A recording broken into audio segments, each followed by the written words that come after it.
Welcome back to Cards and Comics, guys. I want to give you a quick vintage card mail day pickup video because I picked up for the first time in a long time a really cool player that is one of my favorite players to collect, and so I'm just excited to show it off to you guys. Well, I'll start with some other cards.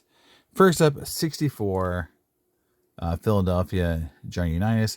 This card's ultra cheap, honestly, for a 60s Unitus card. So I always snag one when it comes up. I think this is my third copy. I kind of quit buying this card, but it's so darn cheap. I just keep buying it, and this is a great copy. So it's an 8. So I grabbed it. I'll have it in my box or take it with me to the National or sell it at the show. It's a great card.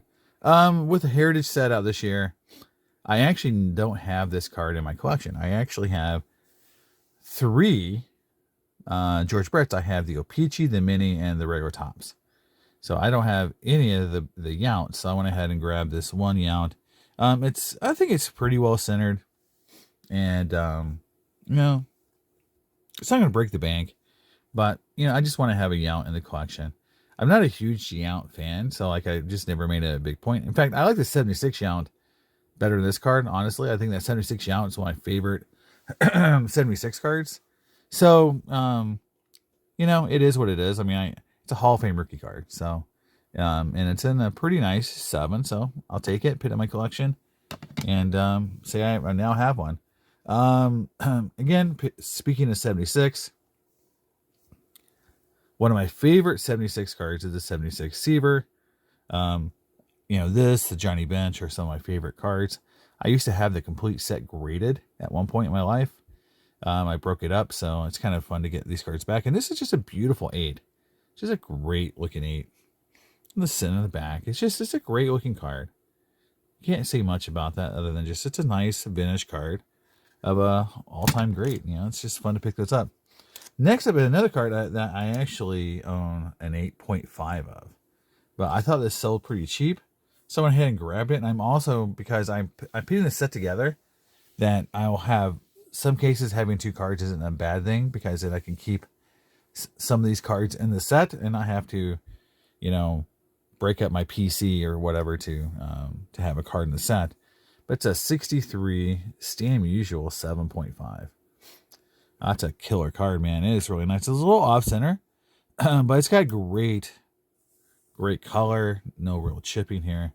One of my favorite cards, the Stam Usual, and to me, it looks really strong as a 7.5. So glad to grab it. Cool back, good back, almost perfectly centered on the back. So very nice card overall. 63 Usual, and again, I have this in an 8.5. So that's in my PC. This is going to go in my 63 set, or trade bait at some point, but it's probably going to just go in my 63 set. Because I'm, slowly putting that together over the last couple of years. Now, next up is the big card. It's a pre-war card. One of my favorite pre-war guys. And I've never owned this card before. And it's one of, it's a card that has some different variations. So this is the E101 Chief Bender. And it says white hat. So let's look at it. There you go. It's a really nice looking card. Almost perfectly centered left to right.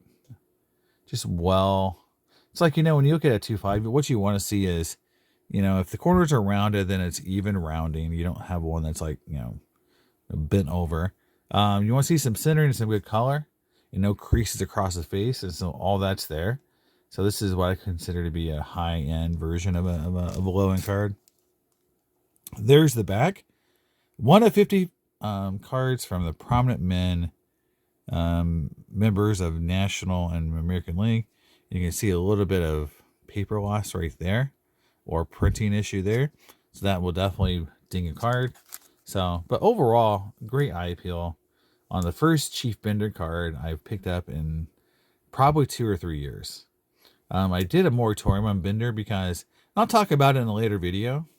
My 90s collecting really took off in the last couple of years, and with the prices everything has gone so far up that you have to make choices on what you're collecting. So I chose to collect less Bender just because I was wanting to just collect more Griffey cards. But I'm slowly with my pre-war, I call it like, I'll say my addiction, but just I'm really loving some pre-war cards now. I'm starting to bid more and more on them. And so yeah, I went ahead and grabbed another Bender card. I have another Bender card, actually 2 more Bender cards I'm looking to pull the trigger on pretty soon as well. So I'll have some pretty good Benders coming in the mail day sometime soon. If everything plays out the way I'm hoping it does.